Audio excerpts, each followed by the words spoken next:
KV. இது ஒரு நாயகனுடைய பெயர் கிடையாது, ஒரு ஊருடைய பெயர். அந்த ஊர் வந்து பெரிய குளத்துக்கும் தேனிக்கும் நடுவில் இருக்கிற ஒரு ஊர். அவங்க சொன்னது மாதிரி மேலே இந்த பக்கம் போனால் 10 கிலோமீட்டர் போனால் கொடைக்கானலுக்கு போயிடலாம், கீழே வந்தால் பெரிய குளத்துக்கு வந்துடலாம், தேனிக்கு வந்துடலாம். இந்த மாதிரி ஒரு மலை கிராமம் அது. இந்த மலை கிராமத்தை பற்றின அனுபவம் எனக்கு இருக்குது. பெரிய குளத்துக்கு இன்னொரு புறம் அகமலைன்னு ஒரு ஊர் இருக்கு. அந்த ஊரில் குண்டஞ்சை எஸ்டேட்னு ஒரு எஸ்டேட், அதுக்கு நான் போயிருக்கேன் என்னுடைய பள்ளிக்கூட காலகட்டத்தில். கிட்டத்தட்ட அது இப்படி போகும், மேலே குதிரையில் தான் போகணும். அதில் ஒரு கிட்டத்தட்ட 2 மணி நேரம். பயமாக இருக்கும், குதிரை எப்போ வேணாலும் விழுந்துருமோன்ற அச்சம் இருக்கும். குதிரையில் தான் அந்த மூடைகளை கட்டிட்டு போவாங்க. கேவியில் கூட இப்படி இருந்தது பாதை, அது ஃபுல்லாக இப்படி இருக்கும், பாறையாக இருக்கும், நடப்பாதை கூட இருக்காது. அந்த அனுபவம் எனக்கு இருக்குது. அதோட புகைப்படங்கள்லாம் நான் வச்சுருக்கேன். நான் இப்போ எப்படி இருக்குன்னு தெரில. அது மாதிரியான ஒரு மலை கிராமத்தை பற்றி தான் இவங்க அந்த மலை கிராமத்தில் மருத்துவமனைக்கு வருவதாக இருக்கட்டும் அல்லது பள்ளிக்கூடங்களுக்கு வருவதாக இருக்கட்டும், இந்த மாதிரி சாலை வசதி இல்லை. அப்போது ஒரு பெண் கர்ப்பம் அடைஞ்சிட்டா, கர்ப்பிணியாக இருக்காங்க, அவங்க வந்து மருத்துவமனைக்கு போகணும். அந்த பிரசவ நேரத்துக்கு மருத்துவமனைக்கு போகணும்னா அந்த வழி சொல்லுவாங்க. வீட்டில் அனுபவஸ்தர்களுக்கு தெரியும். அந்த தண்ணீர் குடம் உடைஞ்சிடும் அப்படின்னு சொல்லுவாங்க. அந்த தண்ணீர் குடம் உடைஞ்சு அங்கேருந்து ஒரு 2 மணி நேரத்துக்குள்ளே மருத்துவமனைக்கு போயிடணும். அதுதான் அந்த தாயையும் சேயையும் குழந்தையும் காப்பாற்ற முடியும். ஆனால் இந்த கேவி கிராமத்திலிருந்து, வெள்ளக்கேவி கிராமத்திலிருந்து மருத்துவமனைக்கு, அரசு மருத்துவமனைக்கு வருவதாக இருந்தால் 7 மணி நேரம் ஆகும். இது பகல்லையே இந்த கஷ்டம். இரவு நேரத்தில் அப்படி ஒரு வழி வந்துருச்சுன்னா என்ன செய்யறது அப்படின்னா, அது உயிரை பணைய வைக்கிற வேலை தான். அப்படி ஒரு இரவு நேரத்தில் நடந்திருக்கக்கூடிய ஒரு சம்பவத்தை தான் அவங்க படமாக்கி இருக்கிறதா சொல்கிறாங்க. இப்போ அந்த ஊர்லேயே, இப்போ இவங்க எந்த ஊர் படமாக்குனாங்களோ அந்த ஊரில் கடந்த வாரம் ஒரு பெண் உடல்நிலை பாதிக்கப்பட்டு டோலியில் கொண்டு போகும்போது தாமதமாகி இறந்துட்டாங்க. இதுதான் இன்றைய நிலைமை. இதில் நம்ம கவனிக்க வேண்டியது என்னென்னா, இந்த மாதிரியான சாலை வசதிகள் இல்லாமல் நிறைய கிராமங்கள் இருக்குது, மலை கிராமங்கள் இருக்குது. இன்னும் ஆற்றை கடந்து கயிற்று பாலத்தை தொங்கிக்கிட்டு பள்ளிக்கூடத்துக்கு போகக்கூடிய மாணவ மாணவிகள் இருக்காங்க. ஆற்றை கடந்து போகக்கூடிய ஒற்றை பள்ளிக்கூடம் இருக்குது. இதெல்லாம் இருந்துகிட்டே தான் இருக்குது. அப்போ சுதந்திரம் பெற்று இவ்வளவு காலம் ஆகியும் நாம் இன்னும் இது போன்ற விஷயங்களில் வந்து நம்ம மேன்மை அடையலை அப்படின்றது ஒரு வருத்தத்துக்குரிய செய்தி தான்.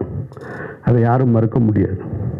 அப்போ இங்கே நம்ம கவனிக்க வேண்டியது என்னவாக இருக்குன்னா, ஃபார்முலா ரேஸ் காற்பந்தயம் நடத்துகிற அளவுக்கு நம்ம நாடு முன்னேறி இருக்கு. அப்போது அந்த அளவுக்கு முன்னேறி இருக்கிற நாம் இந்த மாதிரியான மருத்துவமனைகளுக்கு கொண்டு போவதற்கான சாலை வசதிகளை முன்னேற்ற வேண்டியது அவசியமானது. அதையும் கவனிக்கும். வெறுமனே நம்ம வந்து அதுவும் தேவைதான், ஆனால் இந்த அடிப்படை தேவையும் ரொம்ப முக்கியன்றது தான் நம்ம பார்க்கணும்.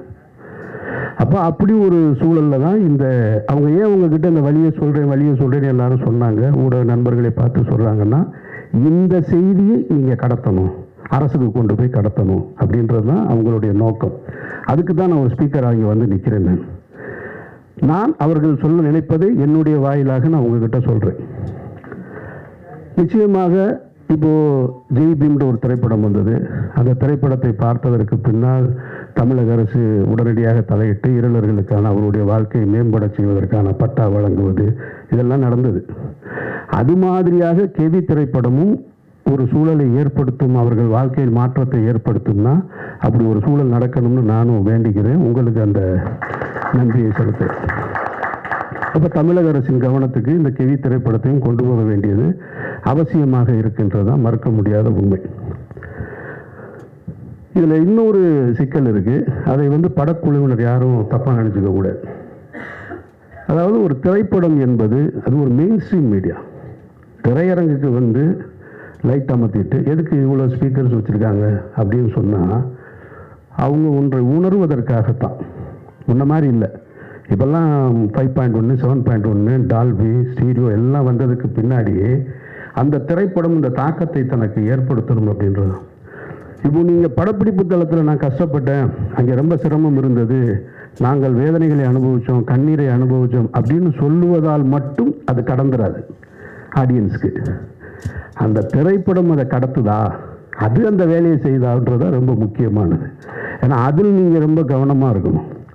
நீங்கள் ஒரு இண்டிபெண்டன்ட் ஃபிலிம் மேக்கர்ன்றீங்க, அப்புறம் எல்லாருமே நாங்கள் எல்லாமே புதியவர்களாக இருந்தோம்னு சொல்கிறீங்க. கேட்குறதுக்கு நல்லா இருக்குது, படம் பார்க்குறதுக்கு நல்லா இருக்கணும், அது ரொம்ப முக்கியம். ஏன்னா இந்த நாட்டில் வாச்சாத்தின்னு ஒரு நிகழ்வு உங்களுக்கு எல்லாருக்குமே தெரியும். 18 பெண்கள் பாலியல் வன்முணர்வு செய்யப்பட்ட ஒரு கொடுமை. அதுக்கு 30 ஆண்டு கால போராட்டத்துக்கு பின்னாடி இப்போ தான் தீர்ப்பு வந்தது, உங்கள் எல்லாருக்கும் தெரியும், பத்திரிகையாளர்களுக்கு. ஆனால் வாச்சாத்தி மையப்படுத்தி ஒரு திரைப்படம் வந்தது, பார்க்க முடியாது, ரொம்ப நேரமாக நம்ம போர் அடிக்கும். அந்த வழி நமக்கு உணரவே முடியாது. அப்போ மேக்கிங்கில் ஃபிலிம் மேக்கிங்கில் கொஞ்சம் அமெச்சூராக இருக்கும். அப்போ அது போன்று இருந்து விடக்கூடாதுன்றதுல ரொம்ப கவனமாக இருக்கணும் நீங்கள். இதை ஏன் நான் உங்ககிட்ட இந்த இடத்துல சொல்கிறேன்னா, திரையரங்குக்கு வந்ததுக்கப்புறம் நீங்கள் அதை பற்றி பேசி பிரயோஜனமே கிடையாது. உங்களுடைய திரைப்படத்தினுடைய ஒரு காட்சியை, ஒரு முன்னோட்டத்தை எனக்கு அனுப்பிச்சிருந்தீங்க. அதில் பார்த்து 2 தேவையில்லாத 2 ஷார்ட்ஸ் இருக்குது என்னுடைய பார்வையில். அது ஒரு ஹீரோவை முன்னிலைப்படுத்துவது போல். அது இந்த இடத்துக்கு கொண்டு சேர்க்காது. இவங்க அந்த மாதிரி நிறைய பார்த்துட்டாங்க. இவங்களுக்கு எல்லாம் தெரியும் யார் யாருக்கு என்ன ஷாட் வைப்பாங்கன்னு முன்னாடியே சொல்லிடுவாங்க, படம் பார்க்குறதுக்கு முன்னாடியே.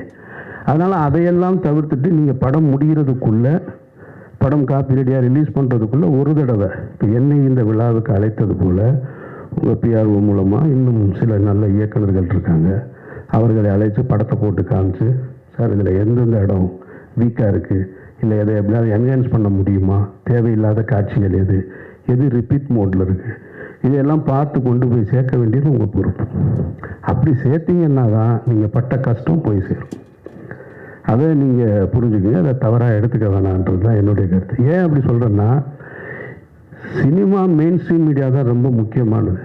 நீங்கள் எந்த வழியை சொல்லுவதாக இருந்தாலும், சமீபத்திய உதாரணங்களை நீங்கள் இப்போ சொல்லிக்கிட்டு இருந்தீங்க, வாழை சொன்னீங்க. வாழை மெயின் ஸ்ட்ரீம் சினிமாவுக்கு பக்கத்தில் இருக்குது, அதுதான் அதனுடைய வெற்றி. அதில் நீங்கள் புரிஞ்சுக்கணும். ஆனால் பக்கத்தில் இருக்கக்கூடிய கொட்டுக்காளின்ற திரைப்படம் அது ஃபெஸ்டிவல் சினிமா, அதை நல்லா புரிஞ்சுக்கணும். அது மெயின் ஸ்ட்ரீம் சினிமா கிடையாது. அதுக்காக அது நல்ல படம் இல்லைன்னு அர்த்தம் இல்லை. அது ஃபெஸ்டிவல் மோடுக்காக தயாரிக்கப்பட்ட ஒரு படம். அப்போ ஃபெஸ்டிவல் மோடுக்காக தயாரிக்கப்பட்ட ஒரு திரைப்படத்தை, பல சர்வதேச விருதுகளை பெற்ற ஒரு திரைப்படத்தை இங்கே கொண்டு நீங்கள் சக மெயின் ஸ்ட்ரீம் மீடியாவோட போட்டி போட வைப்பது என்பதே அது ஒரு வன்முறை தான். அது எனக்கு ஏற்புடையதல்ல. அப்படி ஒரு படத்தை கொண்டு போட்டி போட வைக்கவே கூடாது. அது தேவையற்ற வேலை.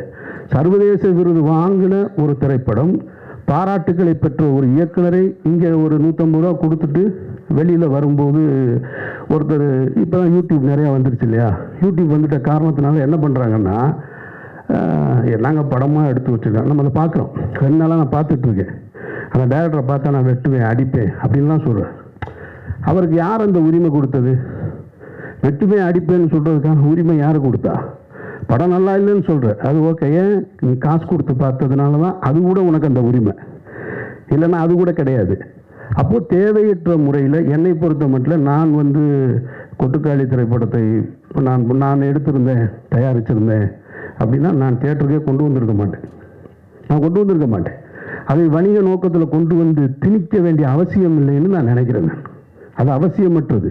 அது சர்வதேச திரைப்பட விருதுகளை பெற்றிருக்கு, அந்த கண்ணியத்தை அப்படியே கொடுத்துருக்கணும். அதனுடைய தயாரிப்பாளர் ஒரு பிரபல நடிகராக இருக்கிறாரு, அவர் நிச்சயமாக அவருடைய இன்ஃப்ளூயன்ஸை வச்சு அவர் ஓடிடி தளத்துக்கு வித்திருந்திருக்காங்க.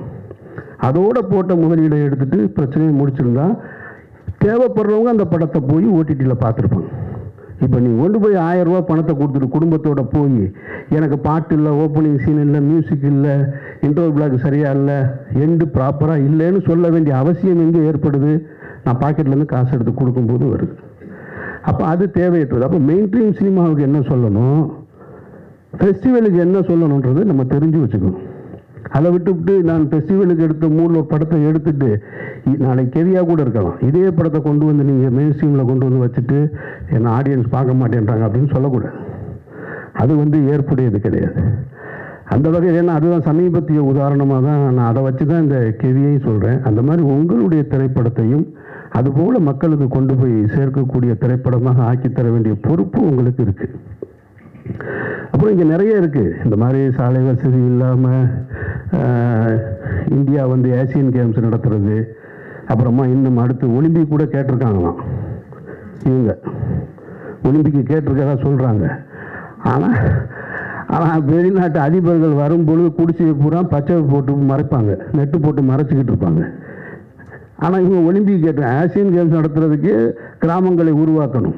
அப்போ அதுக்கு ஒரு கிராமங்களே உருவாக்குறாங்க.